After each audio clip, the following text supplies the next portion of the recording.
अब यहाँ पर नया अध्याय चुंबकत्व तथा द्रव्य मैग्नेटिज्म एंड मैटर पढ़ाया जा रहा है। इसमें चुंबकीय क्षेत्र बल रेखाएं, चुंबकीय क्षेत्र में बल रेखाएं वे काल्पनिक रेखाएं हैं जो चुंबकीय क्षेत्र की दिशा का अविरत प्रदर्शन करती हैं। एक देखो, ये दंड चुंबक है, दंड चुंबक का एन ध्रुव है, ये एस ध्रुव है। चुंबकीय बल रेखाएं एन ध्रुव से निकलकर एक वक्र पथ पर चलती हुई एस ध्रुव में प्रवेश करती हैं, पुनः चुंबक के अंदर एस ध्रुव से एन ध्रुव पर आ जाती हैं। इस प्रकार ये एक बंद वक्र बनाती हैं, क्लोज मैश बनाती हैं। चुंबकीय बल रेखाओं का ना कोई इनिशियल पॉइंट होता है, ना फाइनल पॉइंट होता है, अर्थात ना आदि बिंदु होता है, ना अंतिम बिंदु होता है। इनके कुछ गुण देखिए। गुण इसी में ये वाला आ गया है। दूसरा ये है, एक प्रॉपर्टी यहाँ बता दी। दूसरी प्रॉपर्टी क्या है? दो चुंबकीय बल रेखाएं परस्पर काट नहीं सकती हैं। यदि काटती तो कटान बिंदु पर दो स्पर्श रेखाएं खींची जा सकती हैं जो उस बिंदु पर क्षेत्र की या चुंबकीय क्षेत्र की या चुंबकीय बल की दो दिशाएं प्रदर्शित करेंगी, जो कि इम्पॉसिबल है, असंभव है। क्षण चुंबक का एक धारावाही परिणालका की तरह व्यवहार, behaviour of a bar magnet as equivalent to current carrying solenoid। धारावाही परिणालका कैसी होती है? एक कार्डबोर्ड की नलिका होती है, उसमें तांबे के तार अनेक फेरों में लपेट दिए जाते हैं और उसमें डीसी करंट फ्लो कराई जाती है, तो एक वह चुंबक की तरह व्यवहार करने लगती है। तो यहाँ पर यही बताया जा रहा है कि दंड चुंबक की तरह व्यवहार कैसे करती है। धारावाही परिणालका को उसके गुरुत्व केंद्र से स्वतंत्रता पूर्वक लटका देते हैं, तो वह सदैव कहाँ ठहरती है? उत्तर दक्षिण दिशा में, बिल्कुल दंड चुंबक की तरह ठहरती है।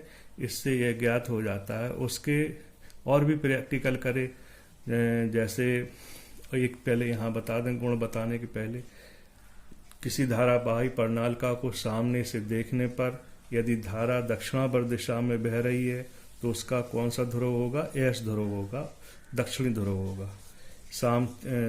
धारावाही परिणालका के किसी सिरे को आंख से सामने से देखने पर यदि धारा वामावर्त दिशा में, माने एंटी क्लॉकवाइज दिशा में प्रवाहित हो रही, तो वह सिरा कैसा होगा? उत्तरी ध्रुव की तरह व्यवहार करता है। स्वतंत्रता पूर्वक लटकी हुई धारावाही परिणालका के किसी सिरे के समीप दूसरी परिणालका के समान ध्रुव लाएं तो एक दूसरे को वो प्रतिकर्षित करते हैं, और विपरीत ध्रुव लाएं तो एक दूसरे को आकर्षित करते हैं। तो उसके लगभग सभी गुण दंड चुंबक की तरह दंड चुंबक से मिलते जुलते हैं। इससे स्पष्ट हो जाता है धारावाही परिणालका का व्यवहार दंड चुंबक की तरह होता है। अब गणितीय रूप से भी इसकी पुष्टि की जा सकती है। एक धारावाही परिणालका है जिसकी प्रभावी लंबाई 2L है और त्रिज्या A है। इसमें I एम्पीयर की धारा प्रवाहित हो रही। इसकी प्रति एकांक लंबाई में फेरों की संख्या कितनी है? स्मॉल n है। माना कि केंद्र से r दूरी पर स्थित बिंदु P है, अक्षीय रेखा पर है। इसके केंद्र से x दूरी पर dx लंबाई का परिणालका का एक छोटा अवयव है। यह अवयव वृत्ताकार धारा लूप है जिसमें n dx फेरों की संख्या है। ये देखिए, यहाँ से O से उसकी अक्षीय रेखा पर बिंदु P है और केंद्र O से x दूरी पर वृत्ताकार एक लूप है जिसमें फेरों की संख्या कितनी, इस लूप की चौड़ाई या लंबाई dx मानी गई, तो फेरों की संख्या n dx हो जाएगी। केंद्र से इसकी लंबाई कितनी है? x है।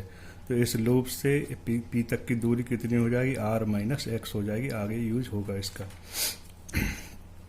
इस अवयव के कारण बिंदु P पर चुंबकीय क्षेत्र की तीव्रता, ये सूत्र लगा, B equal μ0 n dash I a square upon 2a square plus r square की पावर 3/2।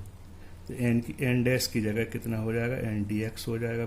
अवयव में या धारा लूप में ये छोटा अवयव है, उसमें फेरों की संख्या n dx I a square 2a square bracket में a square r minus x। r की जगह r केंद्र से दूरी है और यहाँ का सूत्र किसके लिए लिखा जा रहा है? छोटे अवयव के लिए लिखा जा रहा है, तो यहाँ से इसकी दूरी कितनी हो जाएगी, r माइनस ए एक्स, इसमें से माइनस हो जाएगा, तो r माइनस एक्स का whole square power 3 whole to the power 3/2।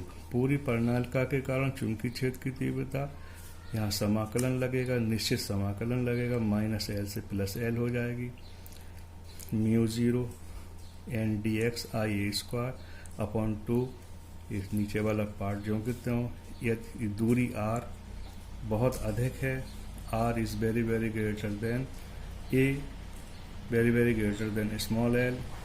इस वाले पद को ऐसे लिखा जा सकता है, a बराबर इसकी तुलना में a 0 हो जाएगा, इसकी तुलना में x 0 हो जाएगा, तो r स्क्वायर बचा, पावर 3/2, 2 से 2 कैंसिल हो जाएगा, r क्यूब। तो यहाँ पर क्या आ जाएगा, r क्यूब आ गया। इस समाकलन से क्या क्या कॉमन हो जाएगा, म्यू 0 बाहर आ जाएगा, एन डी एक्स, एन बाहर आ जाएगा, डी एक्स बाहर नहीं आ पाएगा क्योंकि ये परिवर्ती टर्म है, इससे समाकलन होगा आई ए स्क्वायर अपॉन 2, इसकी जगह क्या आया, आर क्यू आया। तो एक्स डी एक्स का समाकलन क्या होता है, एक्स होता है, तो एक्स हो गया, और लिमिट लगी माइनस एल से प्लस एल, तो upper limit minus lower limit, तो अपर लिमिट एक्स हो गया, माइनस एल प्लस एल हो जाएगा, 2l हुआ। अब इसको हम ऑर्डर में लिख दे रहे हैं, mu 0 N I A square 2l upon R cube, ऐसे भी लिखा जा सकता है, mu 0 N 2l I A square upon 2r cube. यहाँ पर क्या किया गया, पाई का अंश में गुणा किया गया, पाई का हर में गुणा किया गया। यहाँ एक सूत्र होता है चुंबकीय द्विध्रुव का आघूर्ण, परिणालिका का चुंबकीय द्विध्रुव का आघूर्ण एन आई ए, किसी भी दंड चुंबक का परिणालिका का यही सूत्र होगा, N equal N into 2l हो जाएगा।